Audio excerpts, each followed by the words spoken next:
Hey guys, it's Andrew from Cardinal Kia. In this video, I'm going to show you how to use your ambient lighting in the 2023 Kia EV6. I have in front of me here a GT in steel gray matte. Let's get started.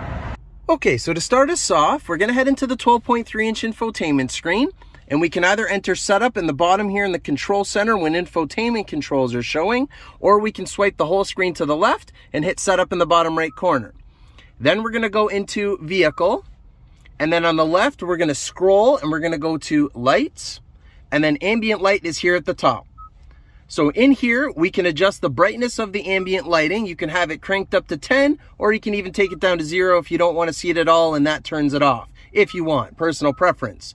You can, right now it's linked to the drive mode. So if we went to go change the drive mode, the colors will change based on what mode we're in. And you can also have it dimmed and dark. So if it happens to be dark outside and maybe it's just a little too bright for you, aside from adjusting the brightness, you can go ahead and it will just dim itself for you. I don't want that on personally, but so right now we're linked to the drive mode. We happen to be in the eco mode right now. So I'm gonna try to adjust this so we can see this a little better. So right now we're in eco mode and it's kind of a bluey green. And if I go and change it into normal mode, you'll see it's going to change to blue. And if I were to hit it again and enter sport mode, then it's going to go red.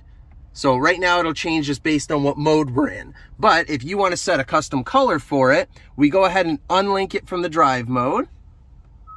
And then we can then go into color. And we can choose any of the preset colors that are here. Or you can go into the custom color and hit set custom color, and then you kind of have the whole spectrum to really play with here. And you can adjust it. So the lighting is going to come from starting on the left-hand side here of the steering column. It's going to go across the dash. It's going to be in your door pockets. Actually, I'll try to change to a color we can see a little better. There we go. It's going to be in the door pockets. It will be around your shifter light. There's a line that goes across here in the center console, and even in the back seats, you'll see it's got the lighting in there too. Sorry, I know it's not the darkest outside right now, but it's just such a nice setting when you go to get in the car and then you see all this lighting going. It's just, oh, it's really amazing. So you can go in and play with that as you want to, or turn it off. Totally your choice. And that's how you do it. Thanks for watching, guys.